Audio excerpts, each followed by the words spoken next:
어느 한 선교사님의 마지막 단식을 얘기를 들었습니다.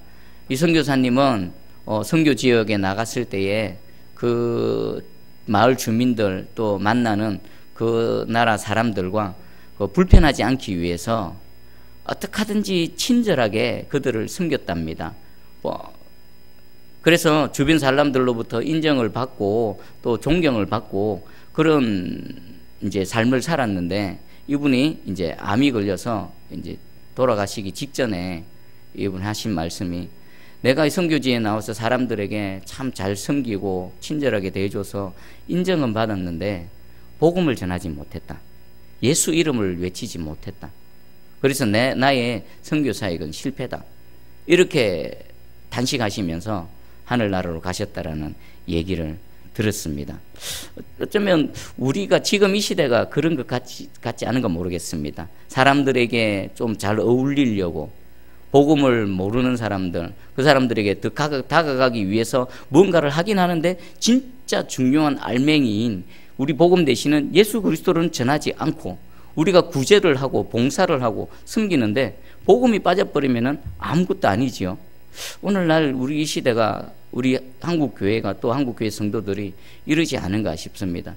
제가 세순교회 담임 목회를 하고 나서 이렇게 설교적인 부분에 있어서 말씀을 전하는 부분에 있어서 하나님께서 제게 첫 번째 주신 말씀은 바울의 고린도전서 9장 27절입니다. 내가 내 몸을 쳐 복종하게 함은 내가 남에게 전파한 후에 자신이 도리어 버림을 당할까 두려워함이로다. 이게 사역을 하다 보니까 부교육자로서 말씀을 전하는 거하고요, 또 담임 목회자가 되어져서 말씀을 전하는 거하고 이게 와닿는 게 다르더라고요. 강단에서 말씀을 전하면서 와, 이 바울의 이 말이 진짜구나. 내가 예수를 믿어라라고 외치면서 정작 내가 예수를 안 믿을 수 있구나. 경건하라 거룩하라고 성도들에게 외치지만 내가 경건하지 못할 수도 있고 내가 거룩하지 못할 수도 있겠구나. 바울의 이 말처럼 남에게는 복음을 전파해서 구원받게 하고는 나는 이 복음의 은혜에서 떨어질 수도 있겠구나라는 그런 두려운 마음이 들었습니다. 한 1년 정도 그렇죠. 그리고 최근에는 또 하나님께서 이 말씀을 주셨습니다. 고린도전서 2장 2절입니다. 내가 너희 중에 예수 그리스도와 그가 십자가에 못 박히신 것 외에는 아무것도 알지 아니하기로 작정하였습니다. 아멘. 바울이 무슨 고백을 합니까? 사역을 할 때에, 복음을 전할 때에 오직 무엇만 전한 겁니까? 예수 그리스도와 그가 십자가에 못 박힌 것 외에는 아무것도, 오직 주만 전하겠다는 거. 오직 예수 그리스도, 그리고 그 예수께서 우리를 위해서 십자가에 못 박히신 것, 이것 말고는 다른 것은 알지 않겠다. 내가 그 다른 것은 알리지 않겠다.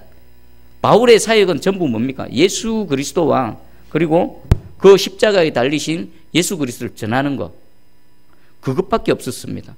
아, 나도 이거구나.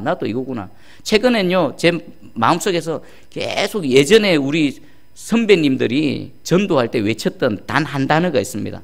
혹시 뭔지 기억나십니까? 돈에도 막 써붙여놓고 깃발해놓고 예수 천당 불신 지옥, 다른 거 필요 없는 것 같습니다. 다른 거 예수 천당 불신 지옥, 이것은 전도를 할 때도 필요하지만요, 사실상 교회 안에서 성도들에게 말씀을 전할 때 아, 이게 필요하구나. 다른 우리 성경 말씀에 다양한 주제들이 있고 여러 가지 교훈들이 있지 않습니까? 그런데 진짜 중요한 건 뭡니까? 우리가 영혼 구원 받는 거 아닙니까? 영혼 구원을 받아야 그 다음에 이것도 있고 저것도 있는 거죠. 그래서 교회 안에서 성도들에게, 아니 교인들에게 예수 천당 불신 지옥을 외쳐야 되겠구나라는 것을 다시 한번 이 말씀이 다가오더라고요. 여러분들, 오늘 설교 제목은 이렇습니다. 나는 주를 믿는가 아니면 나를 믿는가입니다. 여러분들 질문하겠습니다. 여러분들 진짜 예수 그리스도를 믿으십니까? 아니면 예수 그리스도를 믿는 여러분들을 믿으십니까? 자, 이 말씀의 의미가, 이 제목의 의미가 무엇인지, 그리고 오늘 말씀을 통해서 나는 과연 진짜 예수님을 믿는가 아니면 예수를 믿고 있는 나를 믿는가 한번 자신을 되돌아보는 시간 되기를 원합니다. 예수님 최후의 만찬을 나누신 이후에 이제 감람산으로 가시는 중에 제자들에게 하신 말씀입니다. 근데 이 말씀이 제자들이 받기가 너무나 불편한 말씀입니다. 예수님은 좀 불편하고 때로는 너무나 자비롭고 너무나 사랑 자체이신 예수님이시지만 어떤 부분에서는 말씀이 너무나 직설적이고요, 가슴을 확 헤집는 그런 말씀을 하십니다. 27절 보니까요, 예수께서 제자들에게 이르시되 너희가 다 나를 버리리라. 무슨 말입니까? 너희가 다 나를 배반할 것이다 라고 말씀하십니다. 그러면서 이는 기록된 바 내가 목자를 치리니 양들이 흩어지리라 하였음이니라. 너희가 나를 다 버릴 건데 이것은 이미 하나님께서 예언하시고 미리 말씀하신 것이다. 그 말씀대로 너희는 하나도 낭비없이 나를 다 떠나가고 나를 배반할 것이다 라는 것입니다. 자, 그럼 이 말씀을 받는 제자들의 마음은 어떨까요? 제자들이 어떤 사람들입니까? 주께서 부르실 때에 그 택하시고 부르심에 순종해서 배를 버려두고 거물을 버려두고 아버지를 버려두고 가족과 전토를 버려두고 주를 쫓아왔던 그런 사람들 아닙니까? 오늘날로 따지면요, 평생 신앙생활 잘하고 교회에서 주님 몸된 교회를 잘 섬기고 전도도 열심히 하고 이 직분 저 직분 갖고 저같이 또 목사가 되어 이들은 제자들입니다. 그냥 일반적인 따르는 무리들하고 다릅니다. 예수님께서 특별히 택하시고 그리고 특별히 가르치시고 특별히 양육하시고 훈련시킨 하는 우리 주님의 특공대들이지요. 그들에게 너희는 다 나를 버릴 것이다. 저같이 목회자고 제가 주님을 위해 평생 헌신하겠습니다라고 막 하고 있는데 그런 우리들에게 너희가 다 나를 버릴 것이다. 바로 이것보다 어쩌면 더한 말씀이겠지요. 자, 이 말씀을 받는 제자들의 마음은 어떨까요? 무척 당황스럽기도 하고요. 이 또 무슨 말씀이시지? 주님 십자가에 달리셔서 죽으시고 막 3일 만에 살아날 것이라 이런 말씀도 하시더니만 또 이거는 무슨 말씀이시지? 너무나 당황스럽지 않았겠습니까? 자, 그때에 우리 용감한 베드로가 딱 주님 앞에 나서서 한 말씀을 합니다. 우리 29절을 한번 읽어보겠습니다. 29절, 자, 시작. 베드로가 여짜오되 다 버릴지라도 나는 그리하지 않겠나이다. 용감하지요. 언제나 호언장담하는 베드로입니다. 주님, 여기 있는 다른 사람들은 다 주님을 버려도 나는 절대로 주님 버리지 않습니다. 주님 나만큼은 절대로 믿어주셔야 됩니다. 나만은 믿으십시오 라고 큰 소리 치고 있습니다. 자, 그런데 이건 뭐죠? 우리 속담에 보면은 손에 뭘 지진다 합니까? 장을 지진다. 나는 절대로 주님 안 떠납니다. 주님 떠나면 내 손에 장을 지지십시오 라고 막 큰 소리 치고 있습니다. 자, 그때에 예수님께서 우리 베드로에게 하시는 말씀 30절 한번 읽어보겠습니다. 30절, 자, 시작. 예수께서 이르시되 내가 진실로 내게 이르노니 오늘 이 밤 닭이 2번 울기 전에 네가 3번 나를 부인하리라. 아멘. 이거는요, 나는 절대로 주님 떠나지 않겠습니다 라고 고백하는 호언장담하는 베드로에게 그냥 주를 버리는 것보다 한 걸음 더 나가 버립니다. 너는 나를 버릴 뿐만 아니라 모든 사람들 앞에서 나를 부인할 것인데 그것도 오늘 이 밤에 나중도 아니라 네가 지금 호언장담하고 있는 이 밤에 닭이 2번 울기 전에 네가 나를 3번 부인할 것이다. 예수님을 부인한다는 게 어떤 의미입니까? 이건 엄청난 말씀입니다. 우리 마태복음 보면요, 이런 말씀이 있습니다. 어디 갔나?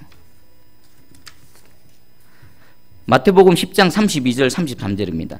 누구든지 사람 앞에서 나를 시인하면 나도 하늘에 계신 내 아버지 앞에서 그를 시인할 것이요, 누구든지 사람 앞에서 나를 부인하면 나도 하늘에 계신 내 아버지 앞에서 그를 부인하리라. 아멘. 이게 어떤 의미입니까?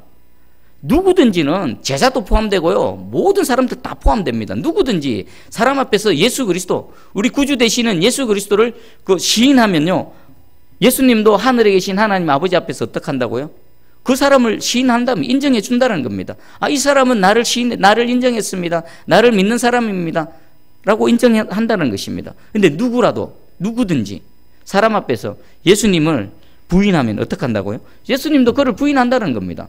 그러면 예수님이 하나님 앞에서 나 너 모른다 해버리면 이 사람은 어떻게 되는 겁니까? 천국 못 가는 겁니다. 영원한 지옥으로, 영원한 멸망으로 가버리는 겁니다. 지금 예수님이 그 말씀을, 베드로야 너만은 나를 떠나지 않겠다고 네가 큰 소리 치고 있느냐? 아니다, 너는 사람들 앞에서 나를 부인할 것이다. 이미 베드로는 마태복음 10장에서의 이 예수님의 말씀이 무엇인지 압니다. 우와, 예수님이, 내가 예수님을 부인하고 예수님도 나를 하나님 앞에서, 하나님 아버지 앞에서 나를 부인한다? 그러면 영원히 낙동강 오래할 되어지는 것입니다. 자, 이런 무서운 말씀 앞에 베드로는 뒤로 물러서지 않습니다. 안 물렀습니다. 31절 제가 읽겠습니다. 베드로가 힘있게 말하되 내가 주와 함께 죽을지언정 주를 부인하지 않겠나이다 하고 모든 제자도 이와 같이 말하니라. 베드로가 뭐라고 말해요? 예수님이 첫 번째 말했습니다. 너희가 다 나를 버릴 것이다. 그런데 베드로는 아닙니다. 나만은 안 버립니다. 그랬을 때 예수님이 한 걸음 더 나갑니다. 너는 나를 버릴 뿐만 아니라 많은 사람들 앞에서 나를 부인할 것이다. 그 예수님 말씀 앞에 베드로는 또 당당하게 맞습니다. 아닙니다. 내가 죽을지언정 주를 떠나지 않겠습니다. 내가 목숨을 걸고 주와 함께 하겠습니다. 라고 말합니다. 자, 여기서 이것은 영어 성경에 보면요, 단호하게 주장하는 겁니다. 단호하게 주장하는 거. 혹시 떠오르는 장면, 비슷한 장면이 떠오르지 않습니까? 이전에 이런 비슷한 장면이 연출되어졌습니다. 마태복음 16장에 너는 나를 누구냐라고 했을 때 베드로 위대한 신앙 고백이지요. 주는 그리스도시고 살아계신 하나님의 아들이십니다. 그리고 그 신앙 고백에 우리 예수님은 너무나 기뻐하시며 감탄하시며 칭찬하셨지 않습니까? 그 베드로의 고백을 듣고 난 이후에 비로소 예수님께서 이제 십자가 사역을, 십자가에서 달리셔서 돌아가실 것을 이렇게 처음 얘기했을 때 베드로는 어떻게 했습니까? 그럴 수 없습니다. 그럴 수 없습니다. 그때도 역시나 주님은 십자가를 얘기했는데 베드로는 그런 일은 절대로 일어나지 않습니다. 주님이 틀렸습니다. 내가 옳습니다. 비슷한 장면입니다. 베드로는요, 마태복음 16장의 베드로는 지금 베드로하고 달라진 게 하나도 없습니다. 그럼 마태복음 16장하고 지금하고는 베드로는요, 얼마나 많은 예수님의 가르침을 받고 얼마나 많은 기적과 또 놀라운 일들을 경험했습니까? 그럼에도 불구하고 베드로는 달라진 게 하나도 없는 것 같습니다. 그리고 베드로의 이 31절에 내가 주와 함께 죽을지언정 주를 부인하지 않겠습니다라는 것은 립 서비스입니까? 진심입니까? 진심입니다. 진심. 진짜 주를 위해서라면, 주가 가시는 그곳이라면 목숨이라도 내어놓고 가고자 하는 진심이었습니다. 자, 그런데 그럼 어떻게 그런 진심을 내뱉던 이 베드로가 우리 잠시 후면은 이 밤이 가기 전에 예수님이 말씀하신 것처럼 어떻게 되어졌습니까? 베드로가 호언장담한 것처럼 되었습니까? 아니면 예수님이 말씀하신 것처럼 되었습니까? 예수님께서 말씀하신 것처럼 되어졌죠? 당장에 그 일이 일어났습니다. 자, 그러면 제가 베드로를 들어서 질문을 하겠습니다. 베드로는 지금 주를 믿고 있습니까? 자신을 믿고 있습니까? 베드로는 주를 믿는 게 아니라 주를 믿는 자신을 믿는 겁니다. 이게 어떤 의미일까요? 베드로는 그러니까 더 쉽게 얘기하면 주님을 믿습니다라고 고백하고 있지만 진짜는요, 자신을 믿는 거예요. 자신을 신뢰하고 있고요, 자신이 얼마든지 목숨을 내어놓고 주님을 따라갈 수 있다라고 자신을 신뢰했다라는 것입니다. 자, 그리고 베드로를 한번 생각해 보십시다. 마태복음 16장하고 지금을 제가 아까 말씀을 드렸죠. 그 중간 과정 속에서 베드로는 얼마나 많은 일들이 있었습니까? 오병이의 기적을 경험했고요, 또 유일하게 풍랑 위를 걸었던 그런 사람입니다. 그리고 죽은 자가 살아나는 것도 목격했고요, 그리고 또 변화산 위에서 그 모세와 엘리야를 두 눈으로 봤던 사람입니다. 그리고 변형되어진 예수님의 그 놀라우신 모습을 봤던 사람입니다. 그런데 지금 베드로는 주를 믿는 것이 아니라 누구를 믿습니까? 자신을 믿는 겁니다. 자신을. 그러면서 예수님이 말씀하시는데 예수님이 틀렸습니다. 내 말이 맞습니다라고 끝까지 한 발자국도 물러서지 않고 자기 주장을 하고 있습니다. 베드로는요, 예수님을 믿은 것이 아니라 자신을 믿었던 겁니다. 자, 그러면 여러분들에게 제가 한번 질문을 드리겠습니다. 여러분들은 예수님을 믿고 있습니까? 아니면 예수님을 믿고 있는 여러분 자신을 믿습니까? 베드로는 이 밤에 넘어져 버렸습니다. 너무나 중요한 질문입니다. 나를 믿는가?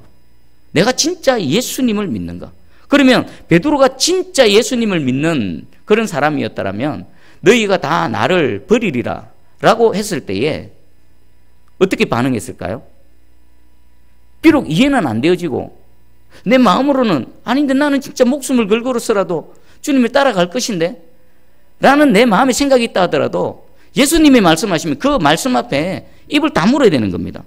어떻게 무슨 일이 벌어질지 모르지 않습니까? 우리 자신을 돌아봐야 되죠. 내가 여기까지 따라왔는데 내가 예수님을 버릴 수도 있겠구나. 주님이 그렇게 말씀하셨다면 지금까지 주님이 하신 말씀 단 한 말씀도 땅에 떨어지지 않고 다 이루어졌는데 주님이 우리가 다 주님을 버린다라고 말씀하시는, 아니 그럼 그 일이 일어날 건데 아니 어떻게 해야 되지? 적어도 이 정도는 반응을 보여야 되지 않겠습니까? 그리고 베드로가 또 나는 주님 버리지 않습니다라고 했을 때 네가 이 밤에 나를 3번 부인할 것이다라고 했을 때 입을 다물어야 되는 겁니다. 자신을 돌아봐야 되는 겁니다. 그리고 겸손하게 그 주님 앞에 무릎을 꿇었어야 되는데 끝까지 항변을 하고 끝까지 자신이 옳다라고 주장을 하고 있습니다. 베드로는 예수님을 믿은 것이 아니라 자신을 믿었습니다. 또 구체적으로 말하면 자신이 예수 그리스도를 믿는 자기를 믿었던 겁니다. 이걸 뭐라고 표현합니까? 내가 복음이고요, 내가 믿는 믿음입니다. 주가 주신 믿음이 아니라. 제가 얼마 전에 기독교 영화를 한 장면 하나를 봤습니다. 거기 이 장면이 나옵니다. 십자가, 큰 십자가 있죠. 실제 모양의 십자가를 짊어지고 복음을 전하는 한 전도자가 길을 가고 있었습니다. 근데 차를 타고 가던 한 목사님이 신호 대기하다가 둘이 마주쳤습니다. 그 복음을 전하는 그 전도자가 그 목사님에게 질문했습니다. 당신은 예수님을 믿으십니까? 그 목사님 뭐라고 대답했을까요? 처음에 이렇게 대답했습니다. 나는 목사입니다. 나는 목사입니다. 그럴 때 그 전도자는 또 뭐라고 대답했을까요? 당신은 지금 틀린 대답을 하고 있습니다. 다시 질문하겠습니다. 당신은 예수님을 믿으십니까? 그 말에 충격을 받고 이 목사님은 계속 가서 그 질문이 마음속에 계속 되뇌어지는 겁니다. 나는 진짜 예수를 믿는가? 내 목사인데? 내 지금까지 사역하고 복음을 전하고 영혼 구원의 사역을 지금까지 평생 하고 있는데 내가 진짜 예수를 믿는가? 그 앞에서 무너지는 그 한 목회자의 모습을 영화를 통해서 봤습니다. 그리고 여러분들 그 기독교 변증가고 철학가고 또 목회자인 미국의 국적은 스웨덴 국적이더라고요. 근데 미국 사람이던데 그 프란시스 세프라는 분이 계십니다. 그분도 평생 목회를 했습니다. 목회를 하는 중에 그분의 전기를 읽다 보니까 아직도 기억에 남는 부분이 있는데 그분이 목회를 하고 있고 많은 사람들, 믿지 않는 자들에게 복음을 전하고 또 다른 사상들 가진 사람들에게 그들의 사상을 이해시키고 또 기독교를 변증하며 이런 사역을 하던 중에 어느 날 갑자기 이분 마음속에 이런 생각, 나는 진짜 예수를 믿고 있는가? 그리고 내가 지금 전하고 있는 이 복음, 내가 지금 전하고 있는 이 예수 그리스도와 하나님이 실체인가? 갑자기 의문이 들더랍니다. 그래서 이분이 모든 사역을 스탑하고요, 방에 혼자 들어가서 식음을 전폐하고 이것을 가지고 고민을 하는 겁니다. 그 모습을 지켜보던 부인이 저 사람은 지금 옆에서 무슨 말을 해도 되어지지가 않는다. 혼자 저 방에 독방에서 혼자 하나님과 붙들고 답을 찾아내야 된다. 근데 만약에 부인이 두려운 게 뭐였겠습니까? 만약에 프란시스 세프 목사님이 그 식업을 전폐하고 방에서 혼자 고민을 하다가 이 결론을 내릴 수도 있고 저렇게 결론을 내릴 수도 있죠. 내가 믿는 믿음이 진짜다. 예수 그리스도가 진짜다. 하나님이 진짜다. 그런 결론을 내릴 수도 있고 또 이거는 뜬구름 잡는 소리다. 내가 믿는 믿음은 이것은 허상이다. 라는 결론을 내릴 수도 있겠지 않습니까? 만약에 이것은 아니다라는 결론을 내려버리면 이 남편은 얼마든지 그동안 해오던 거 훌훌 털어버리고 완전히 주를 떠나갈 것을 이 부인이 너무나 잘 알았기 때문에 부인은 또 옆에서 혼자 또 주를 붙들고 또 기도했습니다. 근데 참 하나님의 은혜로 프란시스 세프 목사님은 그 며칠간의 그 치열한 그 고민과 그것도 몸부림 속에서 내가 믿는 믿음이 참이다. 하나님이 실체다. 라는 결론을 내리시고요. 그렇게 평생을 하나님께 크게 귀하게 쓰임받는 그런 하나님이 사람이 되었다라는 그런 내용이 있습니다. 자, 그러면 이것은 오늘 우리에게도 너무나 중요하지 않을까요? 그냥 교회만 왔다 갔다 하고 그냥 뭐 예수 믿는데 이 믿음이 그냥 베드로처럼 내가 믿는 이 믿음에 그냥 머물러 있다라면 어떻게 되어지겠습니까? 언제든지 베드로처럼 나도 진짜 마음으로는 목숨을 내걸고 주를 향해 뭘 할 수 있을 것 같은데 막상 맞닥뜨려 버리면 어떻게 됩니까? 두려워서 주님을 버릴 뿐만 아니라 떠나갈 뿐만 아니라 내 입으로 주님을 부인하는 일이 생길 수도 있다라는 겁니다. 이것은 저에게도 하는 질문입니다. 목사인데 당신은 예수님을 믿으십니까? 제가 목사인데요. 이런 대답이 아니라 진짜 예, 아멘. 내가 진짜 예수님을 믿습니다. 이 밤에 주께서 내 호흡을 거둬간다 하시더라도 나는 할렐루야 찬송하며 주님 품 안에 갈 수 있습니다. 이런 이 고백이 저와 여러분들의 고백이 되기를 주님의 이름으로 축복합니다. 우리 주변을 한번 봐보십시오. 한국교회 성도들을 봐보십시오. 우리 교회 안에 우리 몇 명 안 되는 여기 중에서도 마지못해 믿어주는 그런 사람이 있지 않습니까? 교회에 와달라고 하니까 교회에 가주는 그런 사람들이 있지 않습니까? 그 사람들은 불신자들입니다. 구원받지 못했습니다. 그럼에도 불구하고요, 정확하게 진리를 전파하지 못합니다. 저는 그게 너무나 안타깝습니다. 그리고 자신은 잘 믿는 줄 알지만 실상은요, 바리새인의 자리에 가 있는 사람들은 또 얼마나 많습니까? 주님은 이렇게 말씀해, 자기가 옳다고. 주님이 틀렸습니다. 베드로처럼. 차라리 주를 향한 열정으로 베드로처럼 되어져 있으면 교회에 해는 안 끼치지요. 바리새인의 자리에 있으면서 열심히 내면 낼수록 교회에 분란을 일으키고 교회를 쪼개고 성도들을 상처 주는 그런 사람들. 근데 그들은 얼마나 스스로 의롭습니까? 남을 정죄하고 분란이 막 일어나고 시끄럽고 교회가 힘듦에도 불구하고 자기는 막 잘한다고 그러고 있습니다. 바리새인입니다. 이런 사람들이 한국교회에 얼마나 많아요. 교회마다 빠지지 않고 있지 않습니까? 우리가 어떤 사람은 또 신앙이 카지노인가? 라고 외치는 목사님이 계시더라고요. 이게 어떤 의미냐면은 그런 교회에 와주는 사람들, 교회에 마지못해 한번 다녀주는 사람들, 그런 사람들이 있음에도 불구하고 그 사람들을 불편할까봐 이 복음 되시는 예수 그리스도를 정확하게 선포하지 않습니다. 당신은 거듭나야 됩니다. 당신은 구원받지 못했습니다. 라는 말 못합니다. 안 합니다. 왜요? 교회 안 나올까봐. 다음 주 한 주라도 더 나오게 할까봐. 물론 교회 나와서 복음 듣는 기회 너무나 중요합니다. 그런데 그 기간이 계속 10년이 되고 20년이 되는데도 변하지가 않는다. 똑같다. 평생 그렇게 되어졌다. 그러면 얼마나 안타까운 일이겠습니까? 단 한 번이라도 맞닥뜨리게 해야 되는 거 아닙니까? 복음은 불편한 진실입니다. 예수께서 또 우리 선지자들이 세례 요한이 뭐라고 외쳤습니까? 회개하라라는 지 않습니까? 우리가 믿을 때에 네가 회개하고 믿었느냐? 회개하지 않고 믿는 건 다 헛방이다. 가짜다. 네가 믿는 믿음이다. 베드로처럼 이렇게 되어진다. 이런 말씀을 누가 전합니까? 누가 가르칩니까? 여러분 자신을 한번 돌아봐 보시고요. 또 우리 교회와 한국 교회를 두고 안타까워하면서 하나님께 기도하기 원합니다.